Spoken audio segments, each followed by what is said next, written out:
Naam, bismillahi alhamdulillahi rabbil alamin wassalatu wassalamu ala ashrafil anbiya'i wa imamil mursalin. Na ndugu zangu, ama Allah subhanahu wa ta'ala ameumba wanadamu na majini,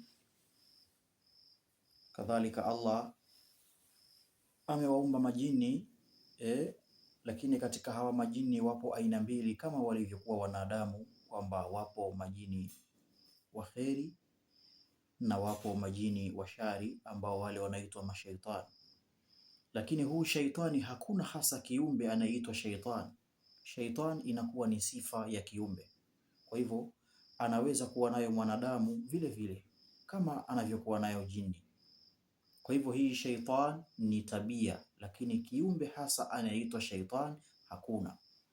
Kwa hiyo wapo mashaitani wa kibinadamu, vile vile wapo mashaitani wa kijini.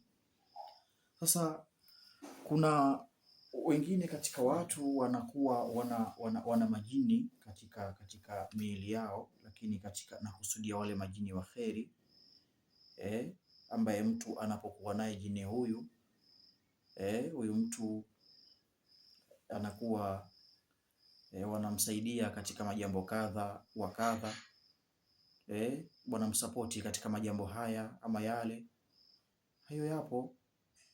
Lakini sasa utakuta mtu mwingine kwamba yule jini wake na ni kila mtu lazima awe na jini mwilini mwake, lakini utakuta mtu mwingine yule jini wake amefungwa, aidha kwa husda ama kwa vijicho ama kwa vyovyote vile, lakini jini wake yule anakuwa amefungwa.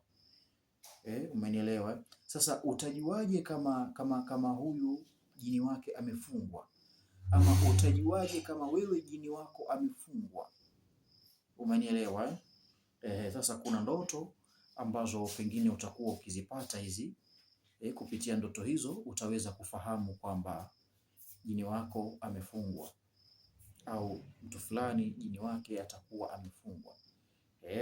Kama vile zile ndoto ulizokuwa ukiotaota mwanzo, ambazo pengine kesho yake zinatokea kweli, ama pengine zile ndoto utakuta unaota alafu baada ya siku 2-3 ama wiki unakuta yale matukio uliyoyaona kwenye ndoto, kwenye njozi, sasa yanatokea kweli. Sasa ukiona zile ndoto huzioni tena, yani zile ndoto hupati tena, basi wewe au mtu huyo moja kwa moja anakuwa jini wake amefungwa. Tumefahamiana Lakini vile vile utakuta mtu ukipata pesa, zile pesa zinakuwa hazikai.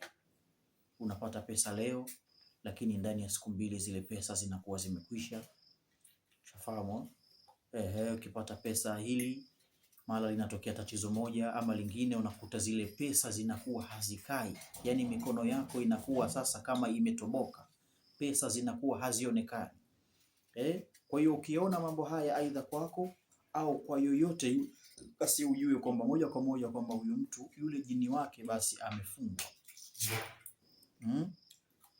Na vile vile utakuta pengine katika biashara yako ama kazi zako, unakuta mtu sasa hupati tena wateja. Kama ulikuwa unafanya biashara ya duka, ama ulikuwa unafanya biashara fulani, ama ulikuwa unatoa huduma fulani, lakini ghafla tu unakuta ile biashara yako hupati tena wateja. Sasa hii pia ni dalili kwamba wale majini wako wa kheri wanakuwa wamefungwa.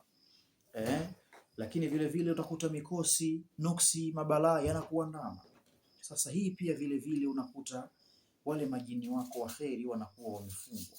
Utakuta mtu pengine kazini unafukuzwa bila sababu yoyote, ama pengine bila sababu ya msingi, ama unakuta pengine kama ulikuwa wewe pengine ni dereva, ghafla tu tajiri anakupigia simu anakwambia, bwana rudisha gari yangu bwana, na kazi nayo, ama kesho tutakuwa tuna safari ya kifamilia, kwa hiyo rudisha gari mara moja, tukimaliza shughuli zetu tutakupigia tena simu.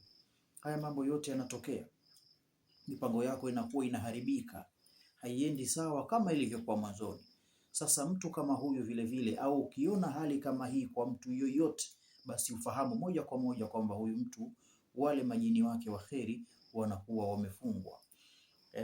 Lakini vile vile utakuta mtu nyumbani kwake maelewano hakuna baina yake na ahali wake, yani baina yake na mkewe, baina yake na wanafamilia wake pale nyumbani, maelewano yanakuwa hakuna, maelewano yanakuwa hafifu, wanakuwa hawelewani, maneno pengine bubu, pengine kunakuwa na mambo kama hayo. Lakini vile vile utakuta mtu pengine unachukiwa tu bila sababu yoyote. Utakuta pengine unapita tu njiani watu wanakuchukia, pengine unatembea tu watu wanakuchukia. Na mara nyingine utakuta hata viumbe nao wanakuwa wanakuchukia. Mathalan unapita sehemu hata kuku mwenye watoto wanakukimbiza. Hivi vitu vinatokea sana katika jamii zetu. Sasa wewe pia au mtu wa aina hii anakuwa wale majini wake wanakuwa wamefungwa. Umenielewa vizuri? Lakini vile vile unakuta mtu unaota pengine ndoto za ajabu, unaota ndoto zile za ajabu, ndoto zile za kutisha, ama unaota kadha, unaota vitu havieleweki. Hii pia ni dalili ya mtu huyo kwamba majini wake wale wa asili, wale majini wake wanakuwa wamefungwa.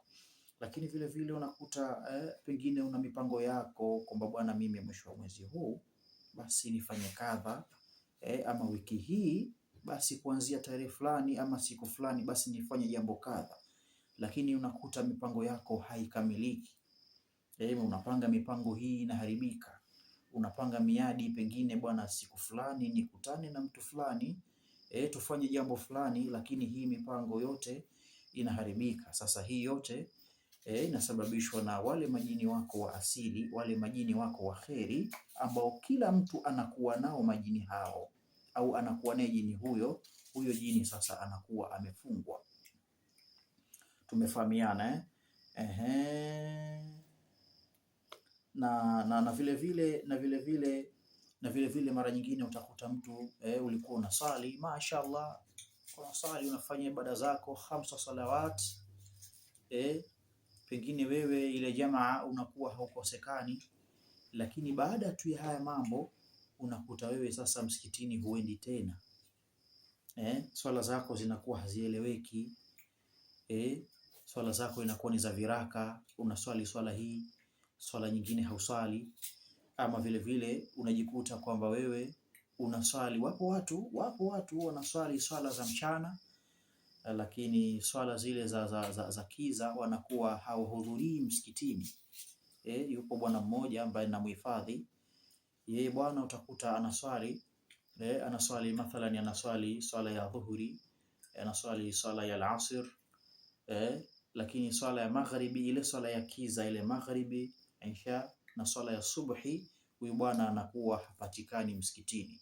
Sasa ukishaiona hii hali aidha kwako au kwa mtu yoyote wa karibu yako, basi ufahamu kwamba huyu pia vile vile wale majini wake wa asili wanakuwa wamefungwa. Lakini yeye mwenyewe pengine atajiona yupo sahihi, ila kiuhalisia huyu mtu anakuwa hayupo sahihi, anakuwa ana changamoto. Lakini biidhnillahil karim, haya majambo yote yanatibika. Kama utaiona hiyo hali, kama utaziona hizi hali na nyinginezo mfano wa hizi, basi haya majambo yanatibika. Zipo dua ambayo Mtume Muhammad sallallahu alaihi wasallam ametufundisha kwamba hizi dua tunafanyiana, basi haya majambo yanakuwa vizuri kabisa na maisha mengine yanaendelea.